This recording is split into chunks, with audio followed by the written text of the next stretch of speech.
नमस्कार, स्वागत है आपका। आप देख रहे हैं प्राइम टीवी और मैं कीर्ति। वक्त हो चला है मध्य प्रदेश की कुछ खास खबरों पर नजर डालने का।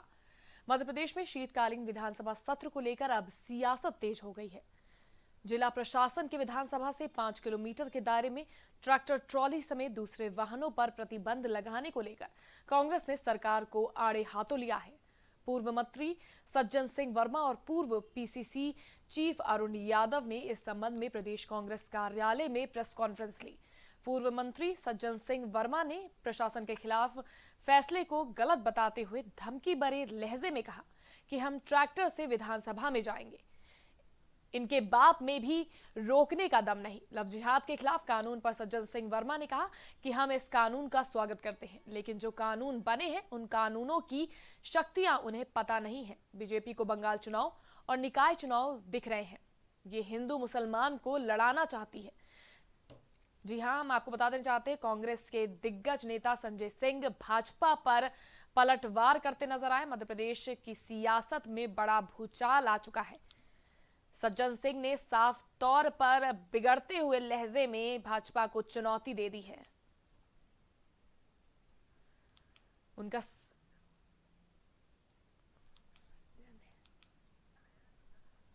लव जिहाद के खिलाफ कानून पर सज्जन सिंह वर्मा ने कहा कि हम इस कानून का स्वागत करते हैं, लेकिन जो कानून बने हैं उन कानूनों की शक्तियां उन्हें पता नहीं है। बीजेपी को बंगाल चुनाव और निकाय चुनाव दिख रहे हैं, ये हिंदू मुसलमान को लड़ाना चाहती है।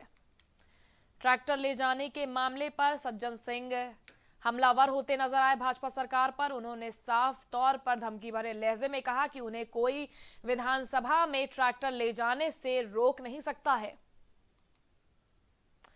मध्य प्रदेश की सियासत में बड़ा भूचाल सामने आ रहा है। विधानसभा सत्र के पहले सज्जन सिंह के बिगड़ते बोल, विधानसभा एरिया में ट्रैक्टर किया गया है प्रतिबंध, मैं आपको बता देना चाहती हूं, जिसको लेकर वो भाजपा सरकार पर हमलावर होते नजर आए।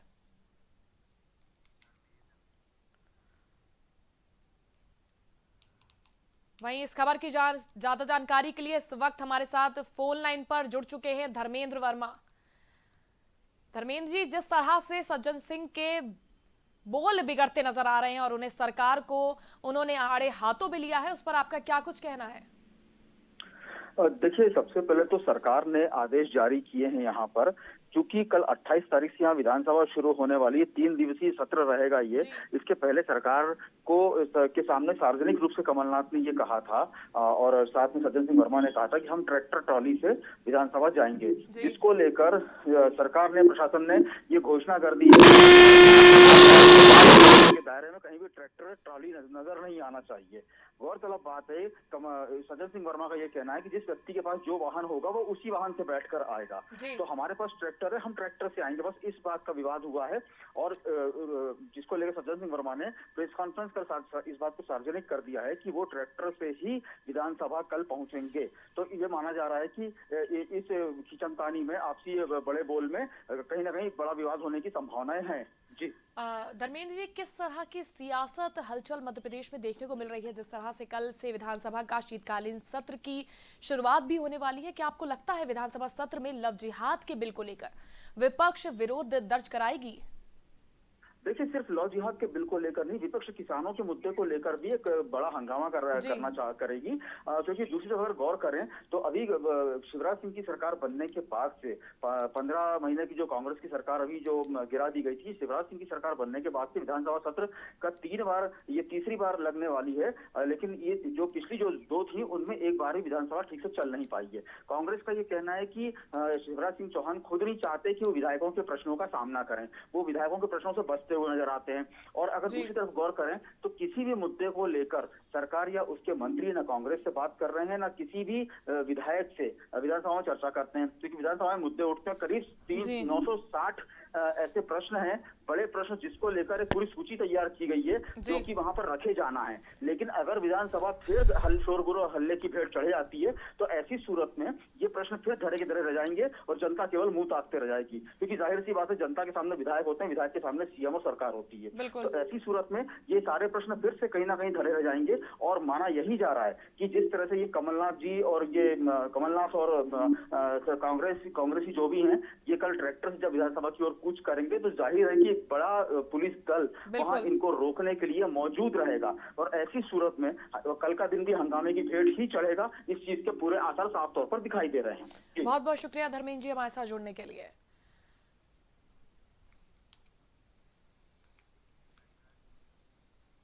उज्जैन के बेगमबाग क्षेत्र में उस समय माहौल गर्म हो गया जब यहां कुछ विशेष समाज के लोगों ने सड़क पर जाम लगा दिया। दरअसल इन लोगों ने पुलिस द्वारा की गई कार्रवाई से नाराज होकर ये प्रदर्शन किया। बता दें कि बेगमबाग इलाके में राम मंदिर धन संग्रह के लिए निकाली गई रैली पर शरारती तत्वों ने घरों की छत से पथराव किया।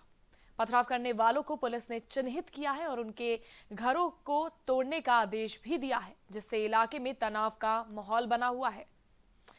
प्रशासन ने घर तोड़ने के वालों के खिलाफ कड़ी कार्रवाई के आदेश दे दिए हैं। अपराधियों ने टीम का किया विरोध। मैं आपको बता देना चाहती हूं कि राम मंदिर चंदे के नाम पर एक समाज निकला था चंदा इकट्ठा करने, जिस पर कुछ अराजक तत्वों ने पत्थर से हमला किया।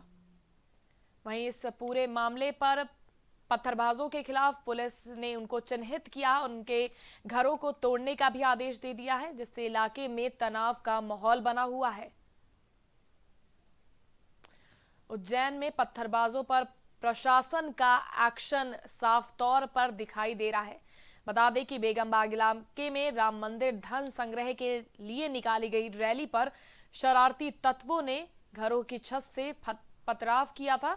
पथराव करने वालों को पुलिस ने चिन्हित किया है और उनके घरों को तोड़ने के आदेश भी दिए हैं, जिससे इलाके में तनाव का माहौल पैदा हो गया है।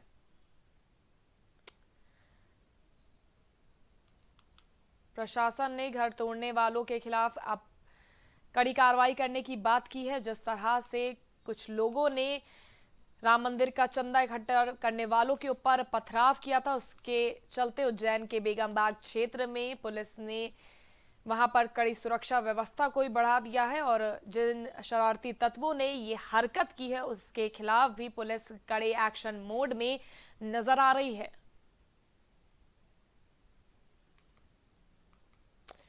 मैं बता दूं उज्जैन के इस इलाके में तनाव का माहौल बना हुआ है।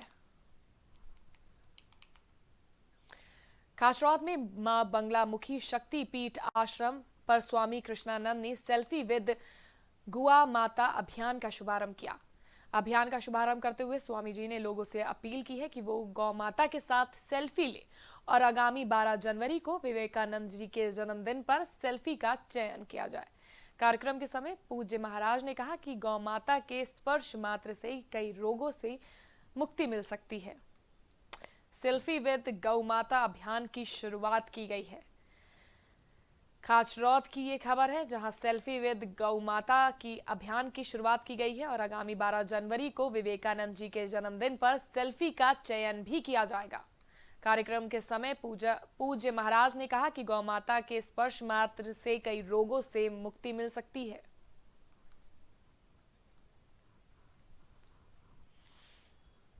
अगर आप गाय की भक्ति करते हो तो गाय के अंदर सभी देवी देवता विराजमान होते हैं। एक तरह से सभी देवी देवताओं की आपकी भक्ति पूरी हो जाती है। अगर आप गाय की पूजा करते हो, हर व्यक्ति को गाय की पूजा करना बिल्कुल करना चाहिए, चाहे वो किसी भी धर्म से किसी भी संप्रदाय से संबंधित हो, उसको गाय की पूजा जरूर करनी चाहिए, गाय की भक्ति करनी चाहिए। जनमानस गाय के साथ साथ 33 कोटि देवताओं का भी आशीर्वाद वो मनुष्य प्राप्त करेगा। हमारा मोबाइल का होना तो ये सार्थक होता है कि जिसमें हम कोई सार्थकता की चीज़ों को प्रचार प्रसार करें।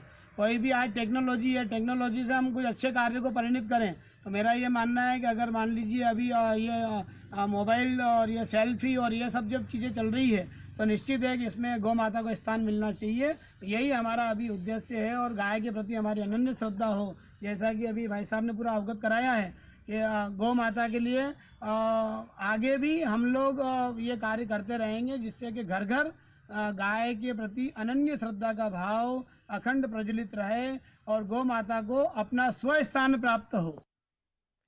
डबरा के सिटी थाना क्षेत्र में पार्षद के बेटे को गोली मार दी गई। गोली लगने से युवक गंभीर रूप से घायल हो गया। जानकारी मिली कि पैसों के चलते पार्षद के बेटे को गोली मारी गई है और पैसे लूटने के बाद दोनों ही आरोपी युवक मौके से फरार हो गए। इसी के साथ घायल युवक ने दोनों नामजद आरोपियों के खिलाफ शिकायत दर्ज करवाई है। डबरा की ये खबर है, जहां पार्षद के बेटे को कुछ युवकों ने गोली मार दी और उसके बाद अपराधी मौके से फरार हो गए। मिली जानकारी के अनुसार पैसों के चलते पार्षद के बेटे को गोली मारी गई है और पैसे लूटने के बाद दोनों ही आरोपी मौके से फरार हो गए। अपने घर से हम वहाँ पर रामगढ़ अपने जिया जी के पास जा रहे थे। हमारे पास 1 लाख रुपए थे। हम जैसे खेरी से निकले तो हमारे वहाँ पुलिया पे गाड़ी लग गई। मेरा भाई था साथ, इस पे कट्टे लगा के पैसे चुरा लिए और हमें कट्टा मार दिया। कैसे सब किस पे बैठ के आए हुए थे? बाइक थी हमारी, मोटरसाइकिल नहीं, वो लोग जो आरोपी थे वो कैसे थे? मोटरसाइकिल थी, लेकिन हमने मोटरसाइकिल तो नहीं दिखनी। फिर जहाँ से डांडे पे आ गए और आ गए, फिर तो कट्टे ही दिया उसने मेरे साथ। ये कुंदन कुशवाहा और अपने भाई के साथ बाइक से डाला जा रहा था अपने जीजा के यहाँ। रास्ते में जीतू कुशवाहा और उसके साथी ने इनको घेर के फायर वगैरह किया, जिससे इसके हाथ में और गले में सगे वगे लगे। ऐसा ही बता रहे हैं कि ये अपने जीजा को पैसे देना जा रहा था, पैसे भी शायद इनसे ले लिए। दोनों आपस में एक दूसरे को जानते हैं। ये लोग अपराध पंजीबद्ध करके अनुसंधान में लिए। उज्जैन में एसपी और एएसपी ने मिलकर जिले में शांति व्यवस्था बनाए रखने के लिए फ्लैग मार्च निकाला। बता दें कि 2 दिन पहले युवा मोर्चा की रैली पर कुछ असामाजिक तत्वों ने पथराव किया था, जिसके बाद इलाके में पुलिस अधिकारियों ने ज्यादा फोर्स को तैनात कर दिया। फ्लैग मार्च के समय पुलिस कर्मियों ने लोगों से शांति का संदेश फैलाने की बात करी और इलाके में अमन चैन कायम रखने की अपील भी की। लोगों से शांति बनाए रखने की उज्जैन एएसपी की बड़ी पहल। उन्होंने फ्लैग मार्च निकालकर लोगों से शांति व्यवस्था बनाए रखने की अपील की है। उज्जैन में एसपी और एएसपी ने मिलकर जिले में शांति व्यवस्था बनाए रखने के लिए ये मार्च निकाला। 2 दिन पहले युवा मोर्चा की रैली पर कुछ असामाजिक तत्वों ने पथराव किया था, जिसके बाद इलाके में पुलिस अधिकारियों ने ज्यादा फोर्स को तैनात कर दिया और फ्लैग मार्च के समय पुलिस कर्मियों ने लोगों को शांति का संदेश दिया, साथ ही इलाके में अमन चैन कायम रखने की अपील भी की।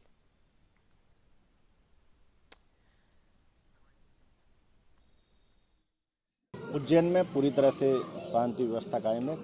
कानून व्यवस्था की स्थिति पूरी तरह सुदृढ़ है और इसी को देखते हुए क्षेत्र में कुछ पेट्रोलिंग पार्टीज और फिक्स पॉइंट लगाए गए हैं। साथ में एक एरिया डोमिनेशन मार्च भी लगाया गया है। एक पब्लिक में कॉन्फिडेंस के लिए एक एरिया डोमिनेशन मार्च भी लगाया गया, जो विभिन्न जो क्षेत्र हैं उनमें पैदल भ्रमण एक डोमिनेशन मार्च के हिसाब से निकाला गया है।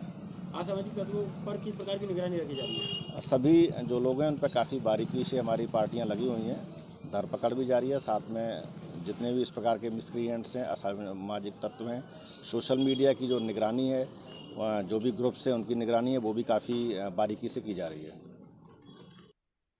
भोपाल में संयुक्त संघर्ष मोर्चा ने प्रेस कॉन्फ्रेंस का आयोजन किया। इस दौरान मीडिया प्रभारी शमशुल हसन ने सरकार पर गंभीर आरोप लगाते हुए कहा कि भोपाल में प्रतिदिन करीब 300 कोरोना पीड़ित निकल रहे हैं, उसके बाद भी शिक्षा माफियाओं के दबाव में स्कूल खोले जा रहे हैं। वहीं मीडिया प्रभारी ने प्रदेश के मुख्यमंत्री से मांग की है कि जिस तरह विधायकों को ऑनलाइन सुना जाएगा, उसी तरह स्कूल के बच्चों को भी ऑनलाइन पढ़ाया जाए, जिससे बच्चों को कोरोना का खतरा ना हो सके। मीडिया प्रभारी ने साफ तौर पर कहा कि प्रदेश सरकार पर आरोप लगाते हुए कि वो संयुक्त संघर्ष मोर्चा ने प्रेस कॉन्फ्रेंस भी की। इस दौरान उन्होंने साफ तौर पर कहा कि शिक्षा माफियाओं के दबाव में आके स्कूल खोले जा रहे हैं। वहीं मीडिया प्रभारी ने प्रदेश के मुख्यमंत्री से मांग की है कि जिस तरह विधायकों को ऑनलाइन सुना जा रहा है, उसी तरह स्कूल के बच्चों को भी ऑनलाइन पढ़ाया जाए, जिससे बच्चों को कोरोना का खतरा ना हो सके।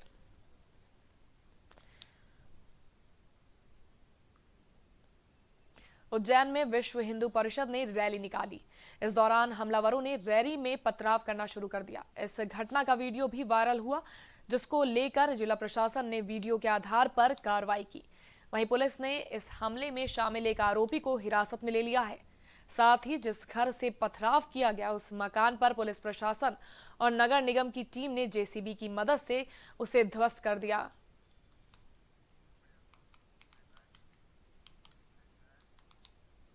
धार के नर्मदा नगर के पास नर्मदा बचाओ आंदोलन को शुरू किया गया।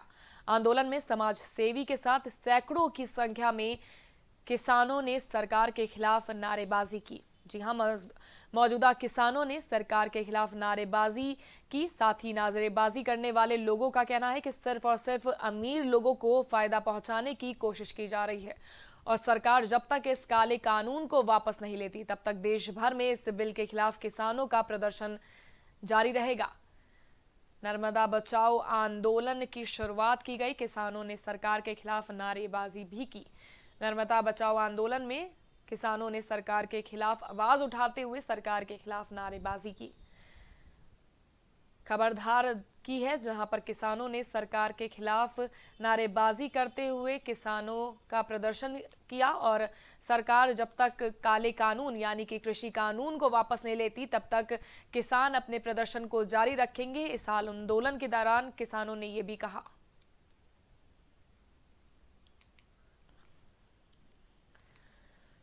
कैलासर में बिजली विभाग ने बकायेदारों के खिलाफ बड़ी कार्रवाई की है। विभाग ने बकाया बिजली बिल को जमा करने पर बकायेदारों के कनेक्शन काट दिए। इसके साथ विभाग के प्रबंधक ने लोगों से अपील की है कि बकाया बिल को जमा करा दें, वरना बिल न जमा करने वालों के खिलाफ कनेक्शन कटने की कार्रवाई जारी रहेगी। कैलासर में बिजली विभाग ने बकायेदारों के खिलाफ बड़ी कार्रवाई की है। विभाग ने बकाया बिजली बिल को जमा करने पर बकायेदारों के कनेक्शन काट बिजली बिल को जमा न करने पर बकायेदारों के कनेक्शन काट देने को कहा है। इसी के साथ विभाग के प्रबंधक ने लोगों से अपील की है कि बकाया बिल को जल्द से जल्द जमा करें, वरना बिल न जमा करने वालों के खिलाफ कार्रवाई करते हुए उनके कनेक्शन काट दिए जाएंगे। बकायेदारों पर बिजली बिल न जमा करने पर कनेक्शन काटने की बिजली विभाग ने कार्रवाई की है। साथ ही कहा है कि बिल ना जमा करने वालों के खिलाफ आगे भी ये कार्रवाई जारी रहेगी।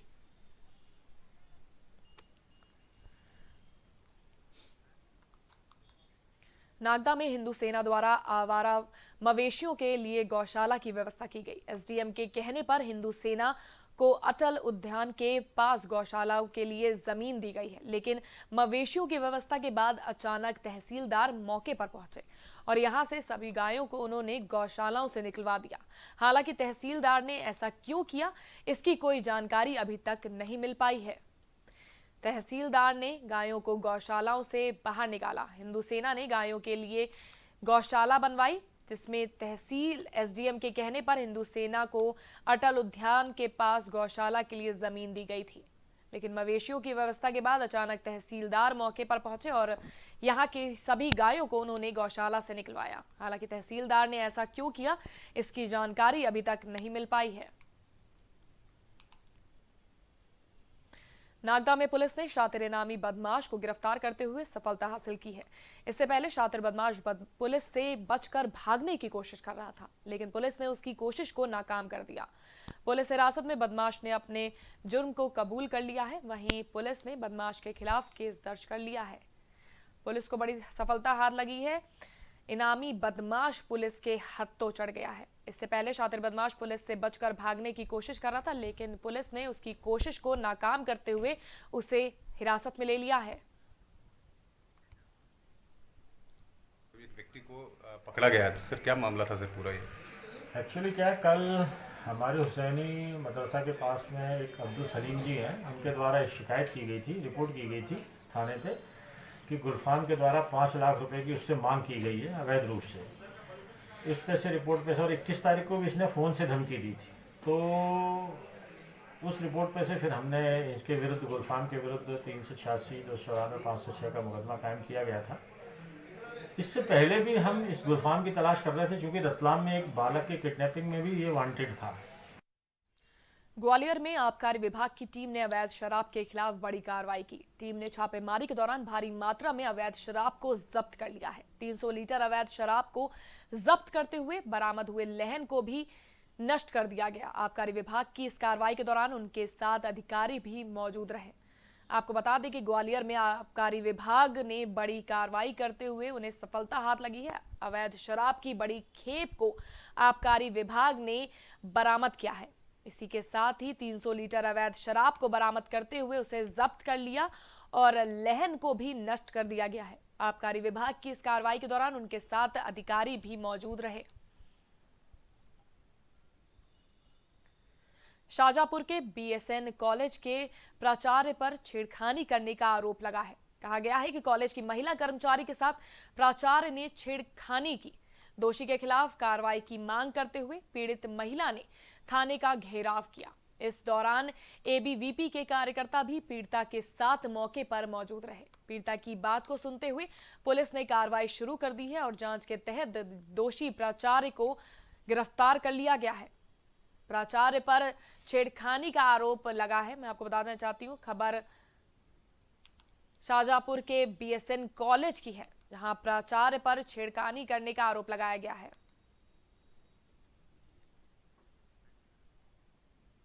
मध्य प्रदेश की खास खबरों में फिलहाल के लिए बस इतना ही। मुझे दीजिए इजाजत, फिर हाजिर होंगे देश और दुनिया की तमाम खास खबरों के साथ।